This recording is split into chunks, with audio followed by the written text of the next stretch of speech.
ഇത്രയും ദിവസങ്ങളിൽ അമേരിക്കയ്ക്കും ഇസ്രയേലിനും അറേബ്യൻ രാഷ്ട്രങ്ങൾക്കും നേരെ ഭീഷണി മുഴക്കിയ ഇറാനെ ചൂണ്ടുവിരലിൽ നിർത്തിയിരിക്കുന്നു ട്രംപ്. ഇനി മേലാൽ അറേബ്യൻ രാജ്യങ്ങൾക്ക് നേരെ ആക്രമണം ഘടിപ്പിച്ചാൽ പ്രതീക്ഷിക്കാത്ത തിരിച്ചടി നേരിടേണ്ടി വരും. തിരിച്ചടിക്കാൻ അറിയാഞ്ഞിട്ടല്ല, ആ തിരിച്ചടിയിൽ പകച്ചു പോകുന്ന ഇറാന് തിരിച്ചു കയറാൻ കാലങ്ങൾ എടുക്കേണ്ടി വരും. ഇനി ഖത്തറിനെ തൊടാനാണ് ലക്ഷ്യമെങ്കിൽ ലോകത്തിലെ തന്നെ ഏറ്റവും വലിയ വാതകപ്പാടം അത് നിങ്ങളുടെ പക്കലാണ്, അത് തീഗോളമാക്കുമെന്ന താക്കീതാണ് നൽകിയിരിക്കുന്നത്. ഖത്തറിന് നേരെയുള്ള ആക്രമണങ്ങൾ ഇനിയും തുടരാനാണ് നിങ്ങളുടെ ഭാവമെങ്കിൽ സൗത്ത് പാഴ്സ് ആകട്ടെ ഇന്നിപ്പോൾ ഇസ്രയേൽ ആക്രമിച്ചിട്ടേ ഉള്ളൂ, ഇനി അത് പൂർണ്ണമായും തകർക്കുമെന്നാണ് അമേരിക്കൻ പ്രസിഡന്റിന്റെ മുന്നറിയിപ്പ്. ഇറാന്റെ പ്രധാന സാമ്പത്തിക സ്രോതസ് തന്നെ ഈ മേഖല തന്നെയാണ്.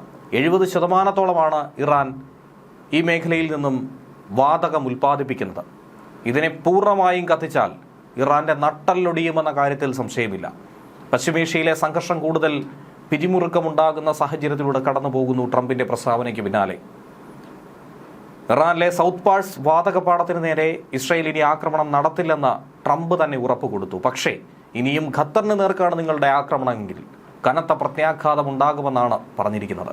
കഴിഞ്ഞ ദിവസമായിരുന്നു ഇറാന്റെ സൗത്ത് പാഴ്സിലേക്ക് ഇസ്രയേൽ ആക്രമണം നടത്തിയത്. അതിനെക്കുറിച്ച് അറിവില്ലെന്ന് ട്രംപ് പിന്നീട് പ്രതികരിച്ചത്.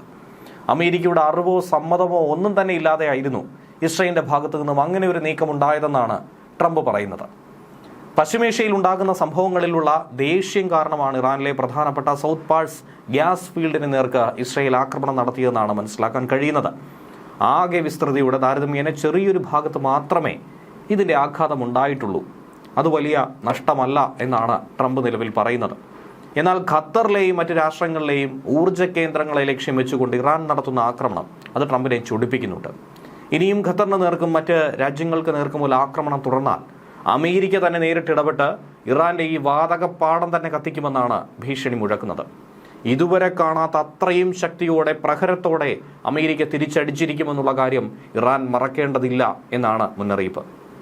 ലോകത്തിൽ തന്നെ ഏറ്റവും വലിയ ദ്രവീകൃത പ്രകൃതിവാതക കയറ്റുമതി പ്ലാന്റ് സ്ഥിതി ചെയ്യുന്ന ഖത്തറി സമുച്ചയത്തിന് നേരെയാണ് ഈ ആക്രമണം ഉണ്ടായത്. വ്യാപകമായ നാശനഷ്ടമുണ്ടായി. ഈ മാസം ആദ്യം ഉൽപാദനം നിർത്തലാക്കുന്നതിന് മുന്നേ ആഗോള വിതരണത്തിന്റെ 1/5 ഭാഗത്തോളം കൊടുത്തിരുന്നത് LNG പ്ലാന്റ് സ്ഥിതി ചെയ്ത റാസ് ലഫാൻ ഇൻഡസ്ട്രിയൽ സിറ്റിയിൽ നിന്നായിരുന്നു. ഇവിടെയാണ് ഇറാന്റെ മിസൈൽ ആക്രമണം ഉണ്ടായത്. 4 മിസൈലുകളെ തടഞ്ഞെങ്കിലും 1 നിർവീര്യമാക്കാൻ സാധിച്ചില്ലെന്നാണ് അധികൃതർ പറയുന്നത്. മേഖലയിലെ പ്രധാനപ്പെട്ട ഊർജ്ജ കേന്ദ്രങ്ങളെ ആക്രമിച്ചതോടെ ആഗോള വിപണിയിൽ എണ്ണവിലയാകട്ടെ കുതിച്ചുയർന്നതും നമുക്കറിയാവുന്നതാണ്.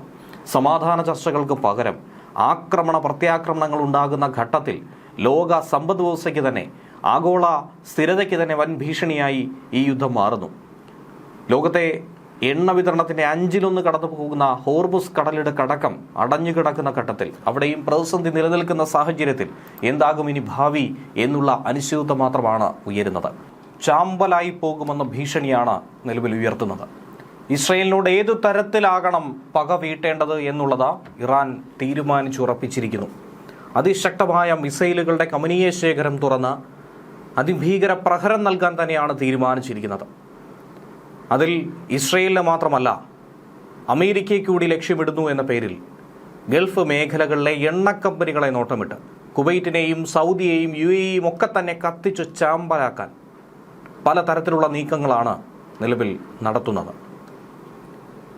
അടിക്ക് തിരിച്ചടി എന്ന രീതിയിൽ പശ്ചിമേഷ്യയിൽ യുദ്ധം അങ്ങനെ പ്രതീക്ഷിച്ചതിലും അപ്പുറത്തേക്ക് കനക്കുകയാണ്.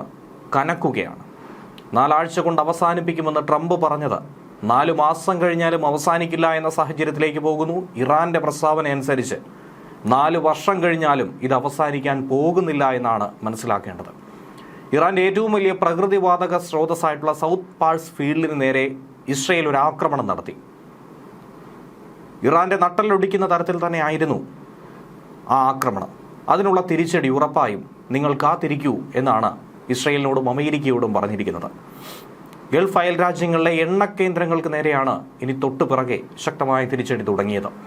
പശ്ചിമേഷ്യയിലെ തന്നെ ഏറ്റവും വലിയ എണ്ണ ശുദ്ധീകരണ ശാലകളിലൊന്നായിട്ടുള്ള കുവൈറ്റിലെ മിന അൽ അഹമ്മദി റിഫൈനറിയിൽ ഡ്രോൺ ആക്രമണമാണ് നടത്തിയത്.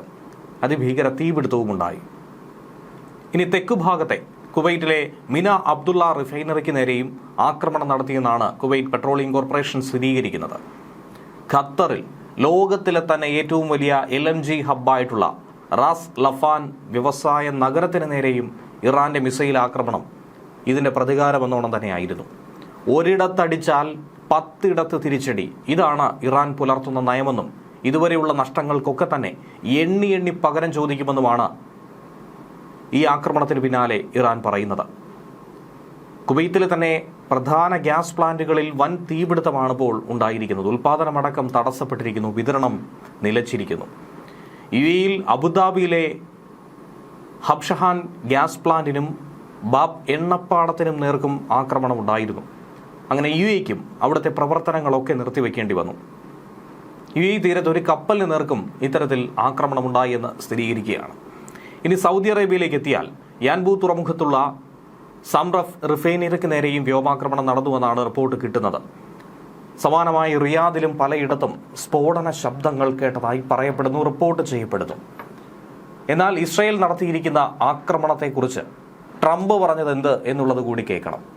സൗത്ത് പാഴ്സ് വാതക പാടത്തിന് നേർക്ക് ഇസ്രായേൽ ഒരു ആക്രമണം നടത്തിയതിനെക്കുറിച്ച് തനിക്ക് അറിവില്ലെന്നാണ്, അമേരിക്കയെ അറിയിച്ചിട്ടില്ലെന്നാണ് ട്രംപ് ട്രൂത്ത് സോഷ്യലിലൂടെ അവകാശപ്പെടുന്നത്. തങ്ങൾ അറിയാതെ ഒരു ആക്രമണം ഇസ്രായേൽ നടത്തിയിരിക്കുന്നു.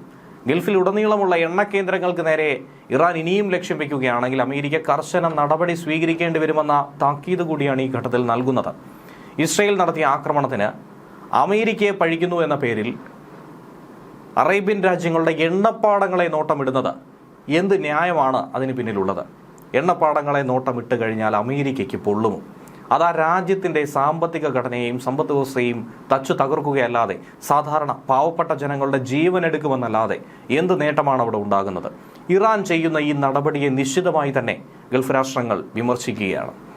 ഇറാന്റെ ഭാവിയെ കരുതി ദൂരവ്യാപകമായ പ്രത്യാഘാതങ്ങൾ ഉണ്ടാക്കുന്ന വലിയ തോതിലുള്ള ഈ നാശം വിതയ്ക്കുന്ന ആക്രമണത്തിന് അനുമതി നൽകാൻ താൻ എന്തായിരുന്നാലും ആഗ്രഹിക്കുന്നില്ല എന്നാണ് ട്രംപ് പറഞ്ഞത്. എന്ന് കരുതി തിരിച്ചടിക്കാൻ താൻ മടിക്കില്ല എന്നുള്ള ഒരു ഭീഷണി കൂടി, താക്കീത് കൂടി ഇതോടൊപ്പം കൂട്ടിച്ചേർത്തിട്ടുണ്ട്. ഇസ്രായേലിന്റെ ആക്രമണത്തിൽ അമേരിക്കയ്ക്ക് പങ്കില്ല എന്ന് കൃത്യമായി പറയുന്നു. പിന്നെ എന്തിന് തങ്ങൾക്ക് നേർക്ക്, തങ്ങളുടെ സഖ്യരാഷ്ട്രങ്ങൾക്ക് നേർക്ക് ആക്രമണം നടത്തണം? ലോകത്തിലെ ഏറ്റവും വലിയ പ്രകൃതി വാതക പാടം തന്നെയാണ് ഇറാന്റെ സൗത്ത് പാഴ്സ് എന്ന് പറയുന്നത്. ഇന്നലെയായിരുന്നു, മാർച്ച് 18-നായിരുന്നു ഇസ്രായേൽ ആക്രമണം നടത്തിയത്. അതിന്റെ പ്രതികാരമെന്നോണം തന്നെയാണ് ഇന്നത്തെ ഈ നീക്കങ്ങളും. ഇറാന്റെ മൊത്തം വാതക ഉൽപാദനത്തിന്റെ 70% ഇവിടെ നിന്ന് ലഭിക്കുന്നത്. അതുകൊണ്ട് തന്നെയാണ് ഇറാൻ ഇത്രയധികം പൊള്ളിയത്. ഈ പ്രദേശമെന്ന് പറയുന്നത് ഇറാനും ഖത്തറിനും ഒരുപോലെ തന്നെ അവകാശപ്പെട്ട ഒരു മേഖല കൂടിയാണ്.